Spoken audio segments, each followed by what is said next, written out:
I laughed before I even realized what I'd said. "You're like a brother," I told him, my voice light, joking, but not really a joke. His eyes flickered, expression drifting for a split second. He finished his drink, nodded, said "thank you," and walked out. No drama, no questions, just silence and the echo of his footsteps.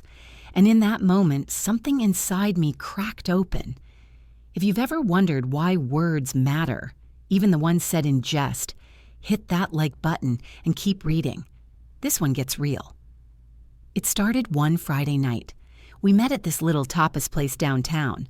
Nothing fancy, just good food and even better company. He was my brother's childhood friend, the kind of guy who knew every embarrassing story from my teenage years. We chatted, laughed about old times, and somewhere between the garlic shrimp and the sangria, I felt something familiar. He had always been like family, protective, reliable, someone I could yell at in a hallway and next moment call my brother. That night felt no different, or so I thought. As the evening unfolded, I felt comfortable.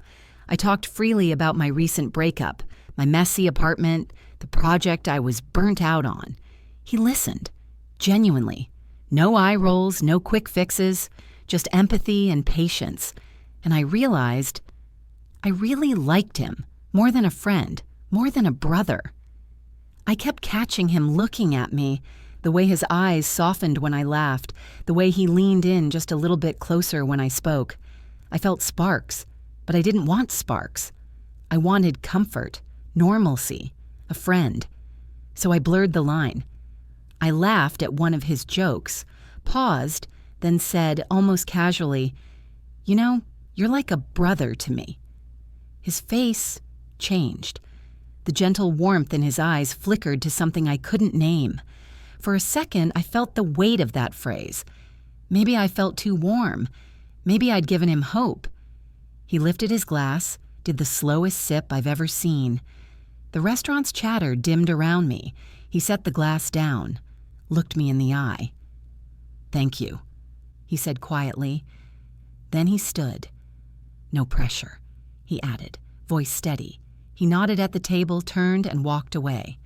Pause for a moment. That was it. He disappeared like he never was there. No calls, no messages, just an empty chair and my heart racing. Night turned to morning. I sat at my kitchen table replaying it all, the laughter, the ease between us, and that phrase, like a brother, like an apology wrapped in humor. Why had I said it? Was I protecting myself? Was I protecting him? Or was I just blind to what I felt? I pulled out my phone. No missed calls, no texts. His name, absent from my screen. I tried to convince myself, he's probably busy. He needed space. But there was a twist, too sharp to ignore. He left because I made him feel unwanted, or worse, friend-zoned.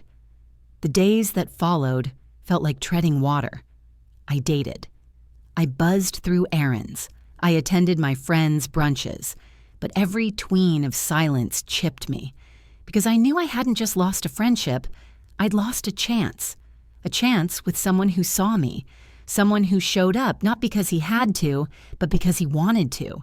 He didn't fix me. He just sat with me. That night, I leaned into that comfort and gave it away. Weeks later, I was at a mutual friend's party. I spotted him from across the room, laughing with someone else, so alive and unguarded. My heart twisted. I realized I missed his laugh more than anyone else's. I missed the way he made me feel seen. It took all of me not to walk over. But I didn't recognize myself in that moment. I didn't want to intrude.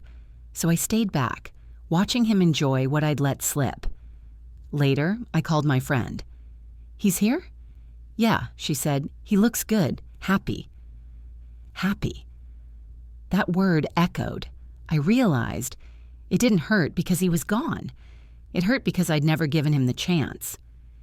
I'd been so busy avoiding vulnerability that I chose the generic label, like a brother, over the messy, beautiful possibility of love.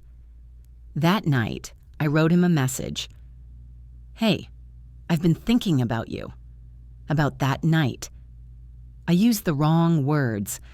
I wasn't trying to push you away. I was trying to hide how much I cared. I'm sorry." I stared at the send button for what felt like an eternity, then didn't press it. I couldn't. Maybe he'd already moved on. Maybe my apology would sound hollow, or maybe silence was mine to own. So I didn't send it. Here's what I learned. Words carry weight, even when they're tossed off the cuff.